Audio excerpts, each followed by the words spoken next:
Sometimes the loneliest seat in the room is the one everyone can see. Claire Bennett knew she should have turned around the moment she stepped into the ballroom at the Grand Magnolia Hotel in downtown Chicago.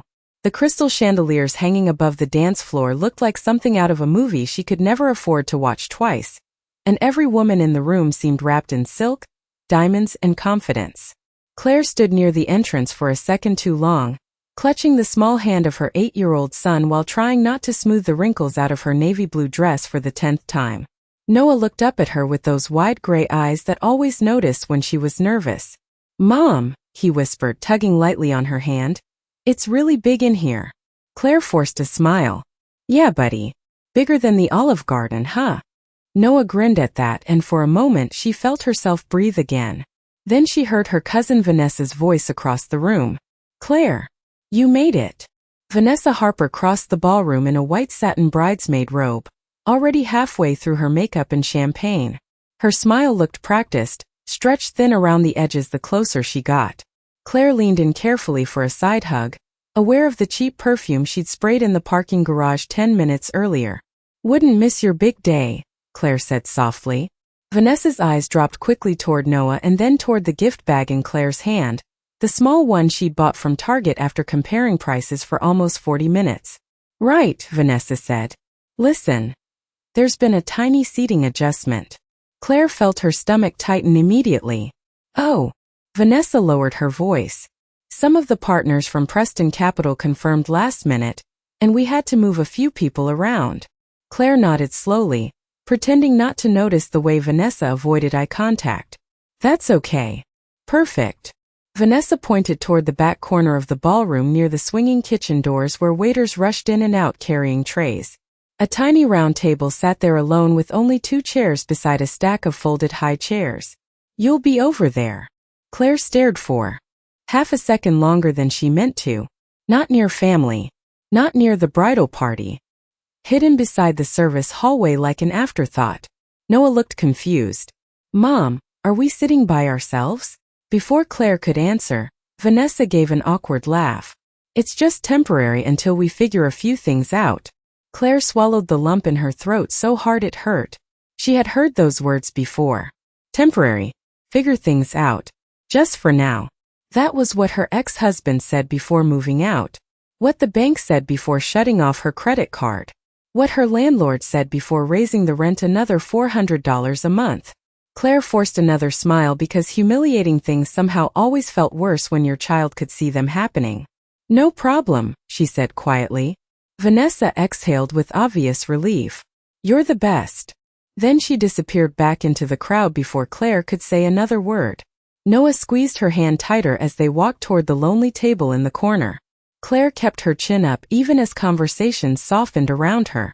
She could feel people noticing. A few glanced at her faded heels. One woman whispered something behind a champagne glass before looking away too quickly. Claire sat down carefully, crossing her legs beneath the table so nobody would notice the loose sole peeling from her right shoe. Noah climbed into the chair beside her. "It's okay, Mom," he whispered. "I like this table better anyway." Claire nearly broke right there. Instead, she reached over and brushed his hair back gently. "Me too, baby."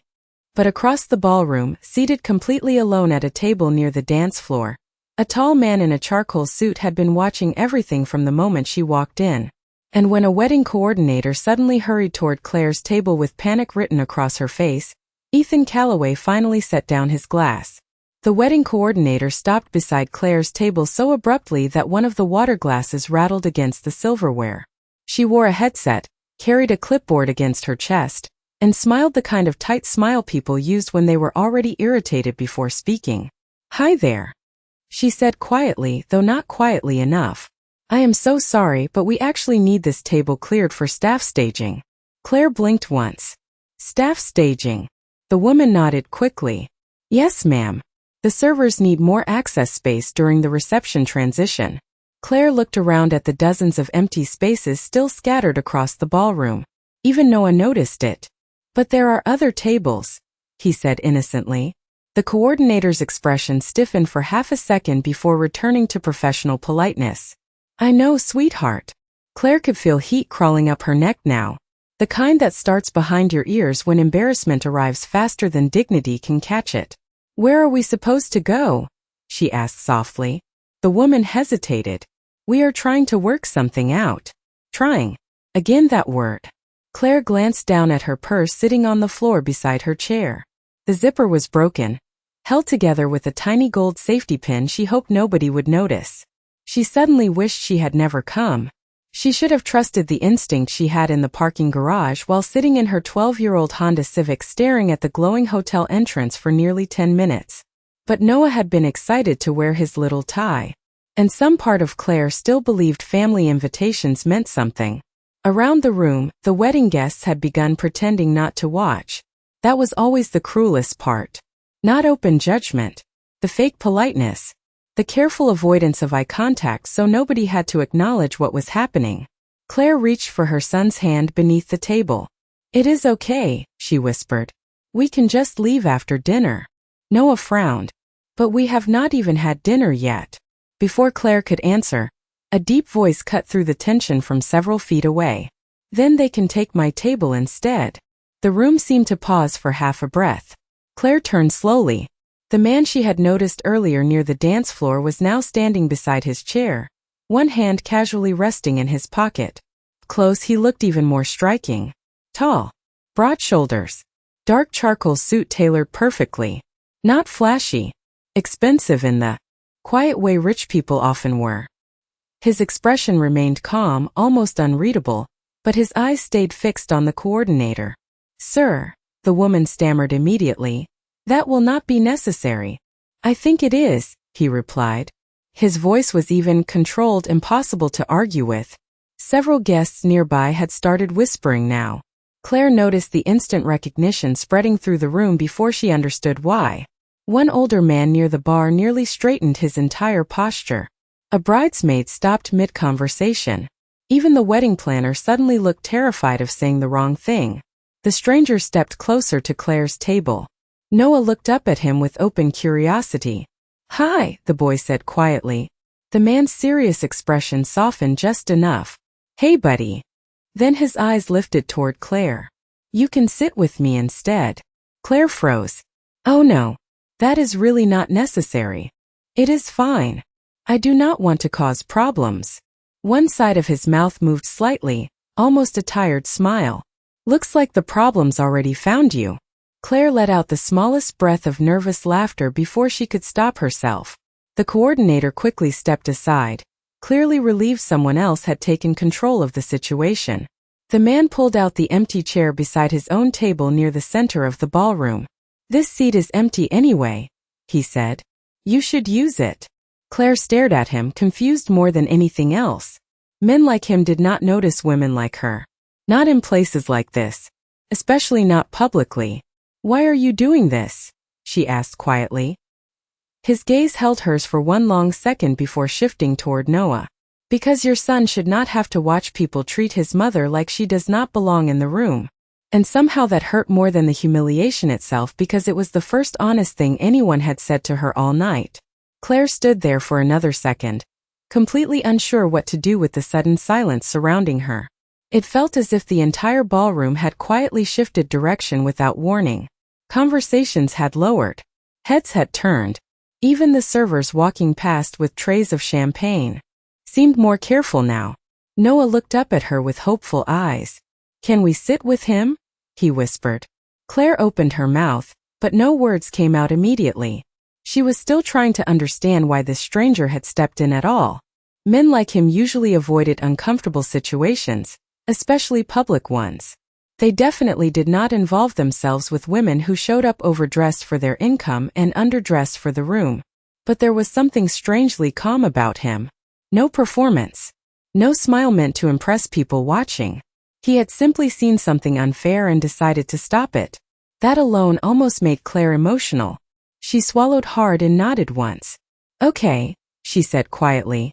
Noah immediately grabbed her hand tighter, and together they followed the man across the ballroom. Claire became painfully aware of every step she took. The soft click of her worn heels against the polished marble floor suddenly sounded too loud. She could feel eyes following her now for an entirely different reason. A minute ago she had been invisible. Now people were staring openly. The man pulled out a chair beside his own table for Claire before taking his seat again. Noah climbed into the chair across from them. The table sat near the center of the ballroom with a direct view of the dance floor and stage. This was not a forgotten corner anymore. This was one of the best tables in the room. Claire sat carefully, smoothing her dress beneath her legs while trying not to look overwhelmed. "Thank you," she said softly. "You really did not have to do that." "I know." His answer came so simply that she looked up. For the first time, she noticed how tired his eyes looked despite the expensive suit and composed expression. Not tired physically. The kind of tired people carried after years of responsibility. "I am Ethan," he said after a moment. Claire nearly missed the last name at first because the room had suddenly become louder again. Then someone passing nearby stopped walking entirely. "Calloway?" the man blurted before quickly pretending he had not spoken. Claire felt her stomach drop a little. Even she knew the name. Ethan Calloway. Founder of Calloway Ventures. Real estate. Hotels. Tech investments. His face had been on magazine covers and grocery store checkout lines for years. And suddenly every strange reaction in the room made sense. Claire looked down immediately, embarrassed all over again. "Oh." Ethan tilted his head slightly. "That reaction usually means people either want something from me, or wish they had never spoken to me in the first place." Despite herself, Claire laughed quietly. "I am leaning toward the second one." "Good." Noah looked between them curiously. "Are you famous?" Ethan glanced toward the boy. "Not the fun kind." Noah considered that very seriously before nodding. "My mom says famous people probably cannot go to Walmart without getting bothered." Ethan actually smiled this time. A real one. Brief but real. "Your mom is right." Claire noticed then that Ethan had barely touched the glass of whiskey sitting near his hand. There was a loosened tension in his shoulders now, like Noah's innocent honesty had somehow shifted the atmosphere around him too. Across the ballroom, Claire caught sight of Vanessa staring directly at their table with wide eyes while whispering frantically to her fiancé. Two older relatives suddenly smiled at Claire from a distance as though they had always been warm toward her. The sudden change made her chest ache worse than before. Ethan noticed her expression immediately. "You do not have to perform for them," he said quietly. Claire looked at him. "What do you mean?" "People start acting differently the second they think someone important is watching." His voice stayed calm, but there was something cold underneath it now. "It says more about them than it does about you." Claire looked down at the folded napkin in her lap because no one had defended her like that in a very long time. Not since before life got difficult.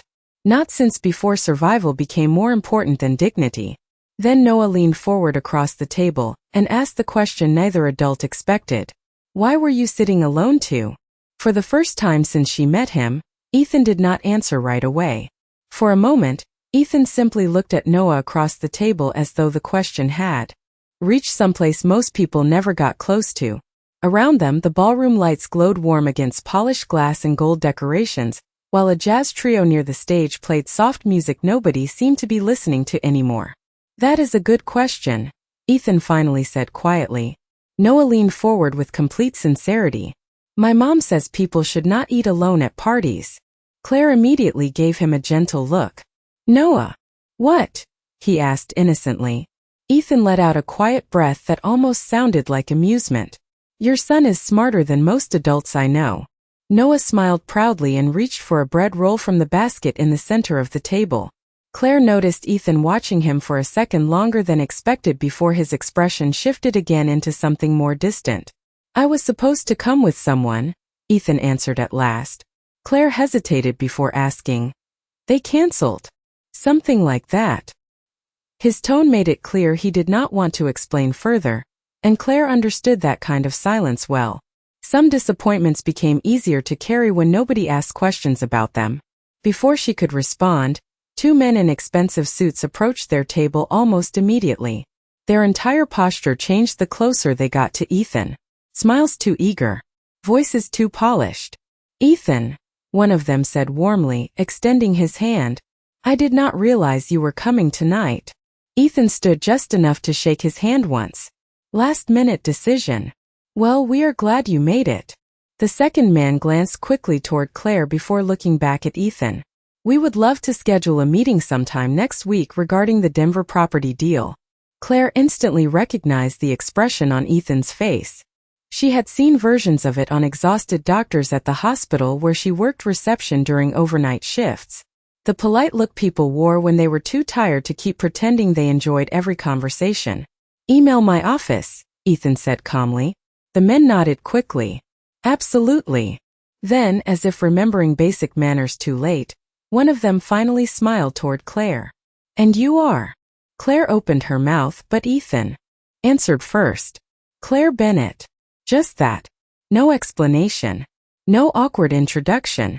Yet somehow the simple way he said her name made it sound as though she belonged at the table beside him. The men immediately adjusted their tone with her after that. Claire hated how quickly respect could appear once wealth entered the room. After they walked away, she quietly looked down at the silverware beside her plate. People treat you differently when they know who you are. Ethan gave a small nod. Yes. Claire traced her fingertip lightly against the edge of her water glass. Tonight they are treating me differently because of you. Ethan studied her for a moment before replying. Does it bother you? She laughed softly under her breath. Honestly, I do not know yet. A server arrived carrying dinner plates. Steak for Ethan. Salmon for Claire. Chicken tenders and fries for Noah. The smell alone made Claire realize she had skipped lunch to save money earlier that day. Noah's eyes widened at the fries. Whoa. Ethan glanced toward him. You like those? Mom only buys them when it is a special day. Claire immediately felt embarrassed hearing that out loud.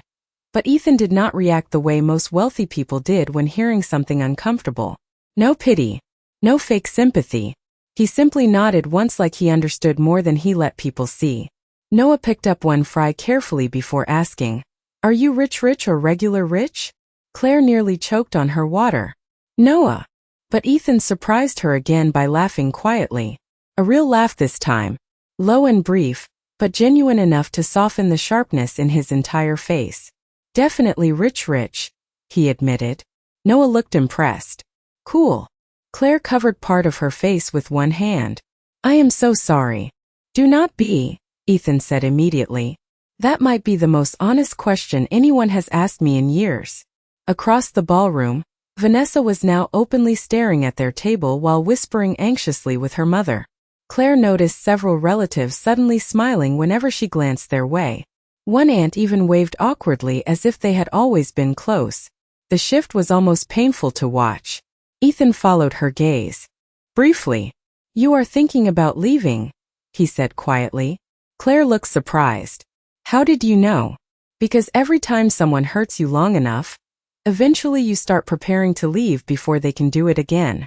Claire stared at him then, unable to speak for a second because that sentence sounded far too personal to come from a stranger.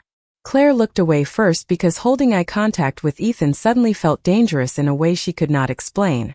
Not because he intimidated her. Because he seemed to notice things she spent years trying to hide. The wedding reception continued around them as the lights dimmed slightly over the ballroom, and soft music floated through the speakers overhead. Waiters moved between tables refilling glasses while laughter echoed from the dance floor. But Claire still felt strangely separate from all of it, as though she had stepped into someone else's life for the evening. Noah happily worked on his fries beside them, completely unaware of the emotional tension sitting across the table.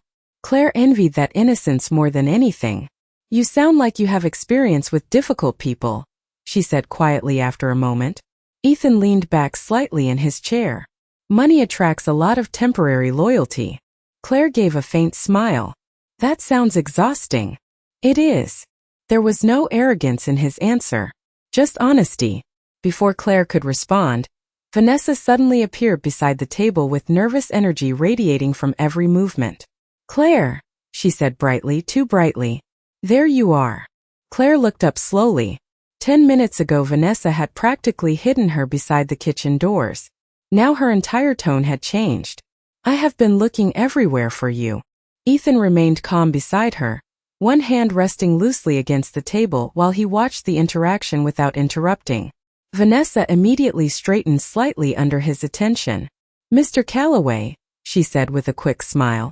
I did not realize you knew my cousin. Ethan's expression barely changed. We just met. Vanessa laughed softly. Well, I am glad she found good company tonight. Claire almost flinched at the sentence. Found good company. As though she had spent the evening searching for someone willing to tolerate her. Vanessa turned toward Claire again. Actually, we are taking family photos soon, and we would love for you to join. Claire stared at her for a second. Earlier that same evening Vanessa had not even wanted her visible near the main tables. The sudden invitation landed somewhere between insulting and sad. That is okay, Claire replied gently. Vanessa blinked. Are you sure? Claire nodded once. I think Noah and I are fine here. Vanessa's smile tightened slightly before she quickly recovered. Of course. Whatever makes you comfortable. Ethan picked up his water glass casually, but Claire noticed the almost invisible shift in his expression. He saw it too. The performance.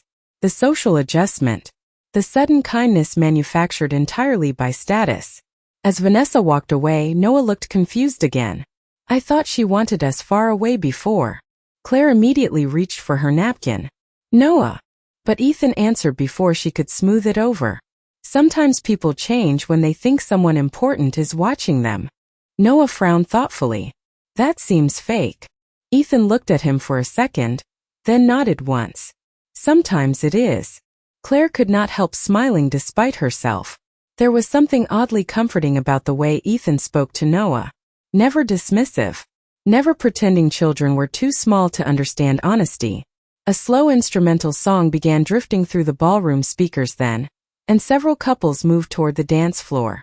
Claire watched them absent-mindedly while twisting the thin silver ring she still wore on her right hand because she had never gotten around to pawning it after the divorce. Ethan noticed the movement immediately. You still wear it, he said quietly. Claire looked down at the ring. Old habit. She gave a soft laugh without humor. Besides, taking it off felt more final than I was ready for. Ethan was silent for a moment. How long has it been? 3 years. And he left. Claire hesitated. Eventually. The answer hung there carefully unfinished. Ethan did not push for details. Somehow that made her trust him more.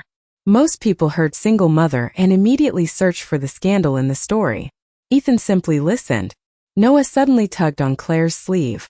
Mom, he whispered excitedly, pointing toward the dance floor. Look at the lights. Tiny golden lights now shimmered across the ceiling like stars while couples swayed slowly together beneath them. Claire smiled softly at his reaction. Then Ethan stood unexpectedly beside the table. Claire looked up, startled slightly. He extended his hand toward her without hesitation. Come dance with me. Claire stared at him in complete disbelief. What? One song, he said calmly. That is all. Her heart stumbled once in her chest because she could already feel people watching again. Claire stared at Ethan's hand for a second that felt much longer than it should have. Nobody had asked her to dance in years. Not since before grocery lists, overdue bills and 12-hour shifts became the center of her life. She became painfully aware of everything all at once. The faded polish on her nails. The loose thread near the hem of her dress. The fact that she had spent most of the evening trying to disappear. I do not think that is a good idea, she said softly. Ethan kept his hand extended anyway. Why? Claire glanced around the ballroom. People are already staring. Let them. The answer came so easily from him that it almost hurt. People like Ethan did not understand what it was like to survive inside other people's judgment. He walked into rooms and owned them automatically. Claire spent most of her life trying not to inconvenience anyone inside them. Noah suddenly grinned from his chair. You should go, Mom.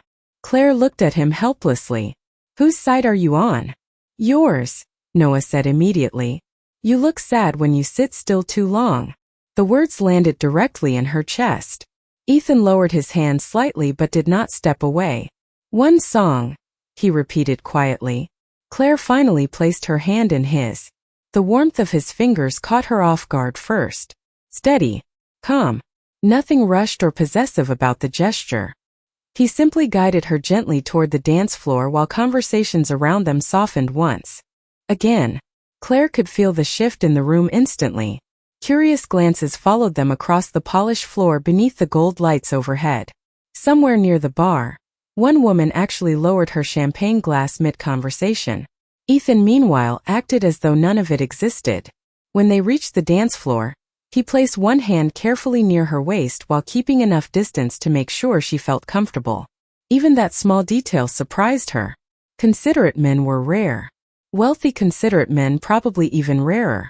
"Relax," he said quietly as the music drifted around them. Claire let out a nervous laugh. "You are asking a lot.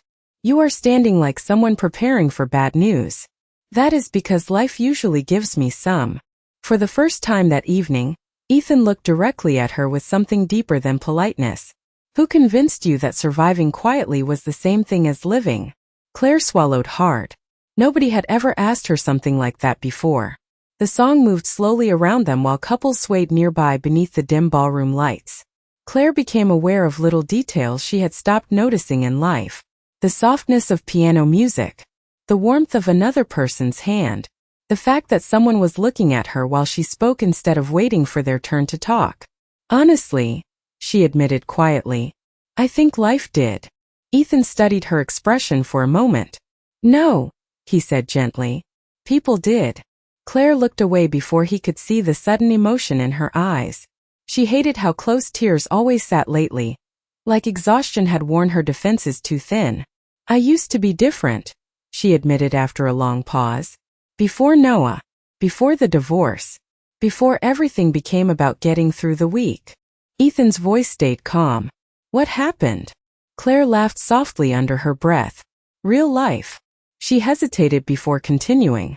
"My mother got sick when I was 22. I dropped out of nursing school to help take care of her. Then I got married too young. Then my husband decided having responsibilities was not fun anymore." Ethan's jaw shifted slightly at that. "He left you with Noah?" Claire nodded once. "He sends birthday texts sometimes. I guess that counts as effort these days." Ethan was quiet for a second too long. Claire could almost feel anger beneath his silence, though he kept it controlled. "And now?" he asked. "Now I work reception at a medical clinic during the day and answer overnight calls for an insurance company from home after Noah sleeps." She smiled faintly. "Very glamorous life." Ethan looked at her in a way nobody had in years. Not pity. Not judgment. Respect. Real respect. "You know what I see," he said quietly. Claire shook her head. Someone carrying 3 people's worth of responsibility by herself. Her throat tightened instantly. The song continued softly around them, but Claire suddenly forgot about the wedding, the guests, the whispers, all of it. Because for one impossible moment beneath those ballroom lights, someone was finally looking at her like she mattered instead of like she was struggling. Claire did not realize the song had ended until the applause around the ballroom pulled her back into the room again. For a few quiet minutes on the dance floor, she had forgotten what it felt like to be embarrassed, exhausted, or invisible. And that alone scared her a little. Ethan slowly lowered his hand from her waist but did not step away immediately. "You were smiling," he said softly. Claire looked down almost instinctively. "That does not happen much anymore." "It should." The simple certainty in his voice unsettled her more than compliments ever could. Before Claire could answer, a woman in an emerald green dress approached them with a bright expression already prepared on her face. "Ethan," she said warmly, touching his arm lightly. "I have been trying to say hello all evening." Claire immediately stepped back slightly, assuming this was someone important in his world. The woman turned toward her with a polished smile. "And you must be Claire." Claire blinked in surprise. "How do you know my name?" "Everyone knows your name tonight." The woman laughed softly, though the sentence carried more truth than humor. "I am Olivia Mercer." Claire recognized the last name almost immediately from business magazines in waiting rooms. Mercer Hotels. Billion-dollar family company. Olivia's attention shifted back toward Ethan. "My father was hoping to speak with you before you leave." Ethan's expression remained calm but distant. "Not tonight." Olivia's smile faltered for the briefest second. "It will only take a few minutes." "Still no." Claire noticed then how practiced Ethan was at disappointing people without raising his voice. Olivia recovered quickly and glanced toward Claire again. Well, it was lovely meeting you. But the warmth in her tone had cooled slightly now. Claire watched her walk away before quietly asking, Does everyone always want something from you? Ethan gave a faint smile without humor. Usually. They returned to the table where Noah was now happily eating a slice of chocolate cake nearly the size of his face. Mom, he whispered dramatically. This cake tastes expensive. Claire laughed before she could stop herself. Ethan sat down beside them again, and for the first time all evening, the tension in Claire's shoulders had started to ease. Then she noticed movement near the entrance of the ballroom. Her stomach tightened instantly. Daniel Bennett had just arrived. Even from across the room, Claire recognized the confident walk, the loosened tie, the smile he always used when he wanted people to think he was charming. Beside him stood a younger woman with perfect blonde hair and a fitted champagne-colored dress. Claire suddenly felt cold despite the warmth of the ballroom lights. Ethan noticed immediately. What happened? Claire stared toward the entrance.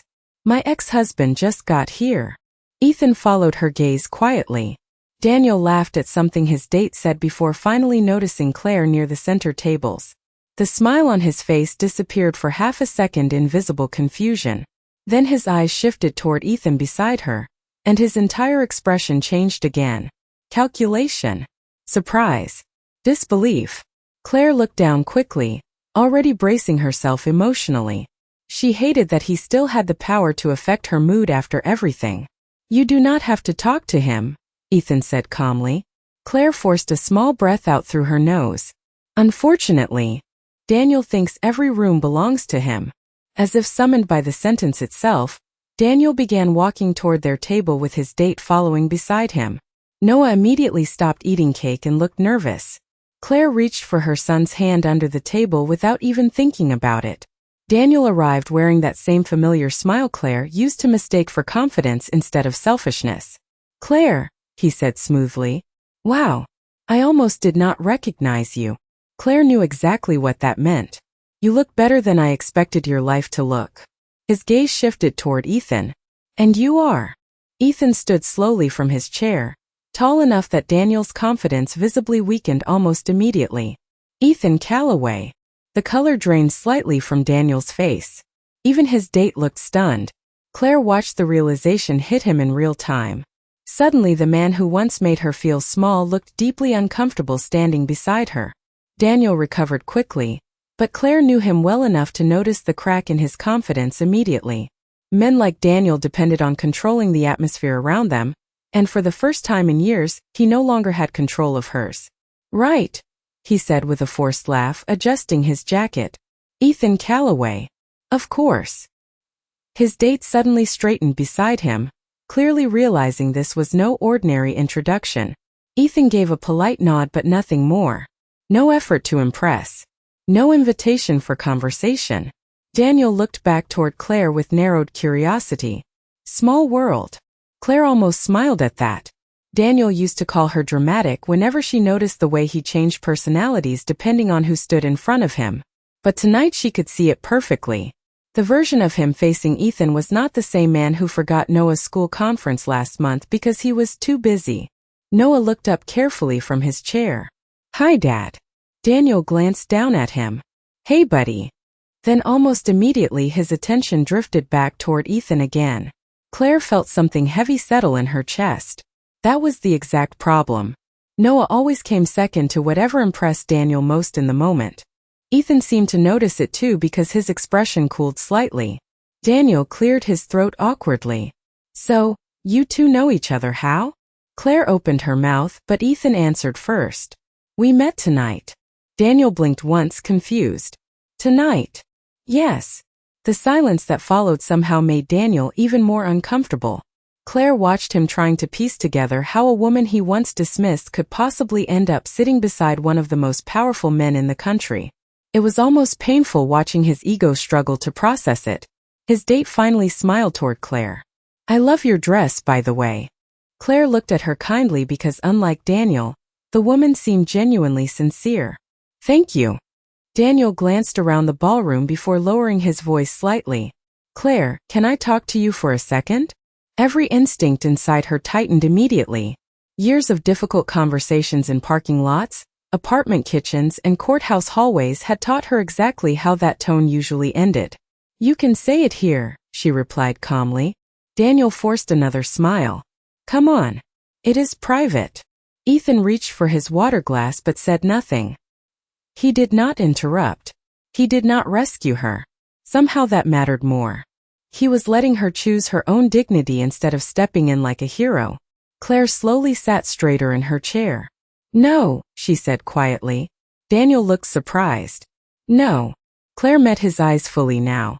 "If it matters enough to say, you can say it in front of everyone." For a second, Daniel genuinely did not know what to do with that answer. Because this was not the Claire he remembered. Not the exhausted woman too emotionally drained to argue anymore. This version had finally stopped apologizing for taking up space. Daniel laughed awkwardly. "You do not have to make this weird." Claire almost responded automatically the way she used to. "Sorry. Never mind. It is okay." But then Ethan's voice from earlier replayed in her head. "People who love you do not humiliate you publicly." And suddenly she realized how many years she spent confusing tolerance with love. "I am not making anything weird," she said softly. "I just do not owe you private access to me anymore." Daniel stared at her in complete silence. Noah looked between his parents quietly, sensing something important was happening even if he could not fully understand it. Then Ethan finally spoke for the first time since Daniel arrived. His voice stayed calm, but every word landed with quiet precision. A woman should not have to earn basic respect from the people who promise to care about her. The sentence hit Claire harder than she expected, because nobody had ever defended her without making her feel weak in the process. Daniel's expression tightened immediately. "I think this is between me and my ex-wife." Ethan nodded once. "Then perhaps you should have treated her better before she became your ex-wife." The silence at the table afterward felt enormous. Around them, the wedding reception continued with laughter and music and clinking glasses, but Claire suddenly felt like the noise had faded far away. Because for the first time in years, someone had said out loud what she had quietly carried alone the entire time. Daniel stood there another few uncomfortable seconds before finally forcing a tight smile toward the table. "Well," he muttered, adjusting his jacket again, "I should probably get back to my date." Noah looked down quietly at his half-finished cake while Daniel gave him a quick pat on the shoulder that felt more automatic than affectionate. "See you next weekend, buddy." "Okay," Noah answered softly. Then Daniel nodded once toward Claire without meeting her eyes fully and walked away with the blonde woman beside him. Claire watched him disappear into the crowd, and for the first time in years, she did not feel the usual exhaustion afterward. No shaking hands. No guilt. No desperate replaying of every sentence in her head. Just quiet. Ethan sat back down beside her calmly, as though nothing dramatic had happened at all. "You did well," he said. Claire let out a breath she had apparently been holding for 3 years. "I almost apologized anyway." "I know." She looked at him in surprise. Ethan gave a faint smile. People who spend too long being mistreated usually apologize the moment they finally defend themselves. Claire stared down at the tablecloth for a second because the truth in that sentence felt almost unbearable. Noah suddenly tugged gently on Ethan's sleeve. "You scared my dad a little." Claire nearly covered her face again. "Noah." But Ethan looked amused. "I was not trying to." Noah thought about that carefully. "Still worked." Claire laughed then. A real laugh this time. Not the polite kind she used to survive awkward moments. The sound surprised even her. Ethan glanced toward her briefly, and something softened in his expression again. The rest of the reception passed differently after that. People approached their table carefully now. Relatives who had ignored Claire for years suddenly remembered old memories and family stories. Vanessa even returned twice, offering them special desserts from the kitchen. Claire accepted politely, but something inside her had shifted permanently. For the first time, she saw clearly how conditional everyone's kindness had been. And strangely enough, instead of hurting her, the realization set her free. Near the end of the evening, Noah had fallen asleep curled against Claire's side. His little suit jacket wrinkled beneath his cheek. Claire brushed his hair back gently while Ethan signaled for one of the hotel staff to bring a blanket from the coat check area. You did not have to do that, Claire whispered as the employee carefully draped the soft gray blanket over Noah. Ethan shrugged lightly. Kids fall asleep at weddings all the time. Claire smiled faintly. Still, thank you. For a moment neither of them spoke. The ballroom had grown quieter now as older guests began leaving and the band packed away equipment near the stage. Claire looked around slowly at the enormous room that had terrified her only hours earlier. You know what is strange, she said softly. Ethan looked toward her. Tonight started out feeling like one of the worst nights of my life. And now? Claire glanced down at Noah sleeping peacefully beside her before looking back at Ethan. Now I think it might have changed something. Ethan studied her face for a long second. Good. The simplicity of that answer somehow meant more than a speech ever could. Claire hesitated before asking quietly, Why did you really help me tonight? Ethan leaned back slightly in his chair, his gaze drifting toward the dim ballroom lights overhead. Because I know what it feels like to sit in a room full of people and realize nobody sees you as a person anymore. Claire felt her chest tighten. That is impossible. A small smile touched the corner of his mouth. Money changes how people look at you. Sometimes they stop seeing you entirely. They only see what you can do for them. Claire looked at him differently after that. Not as a billionaire. Not as the powerful man everyone in the ballroom had adjusted themselves around. Just a lonely person who understood loneliness. Ethan glanced toward Noah sleeping under the blanket. Your son trusts people quickly. Claire smiled softly. Only good people. Ethan looked at her then with an expression so quiet and sincere that it almost stole the air from the room. That might be the nicest thing anyone has said to me in a long time. Outside the ballroom windows, snow had started falling lightly across the Chicago streets, covering the city in soft white reflections. Claire realized she was no longer thinking about the table near the kitchen doors or the humiliation from earlier that evening. Because somewhere between the loneliness and the music and the impossible kindness of a stranger, she had remembered something she thought life had already taken from her. The feeling of being worth choosing.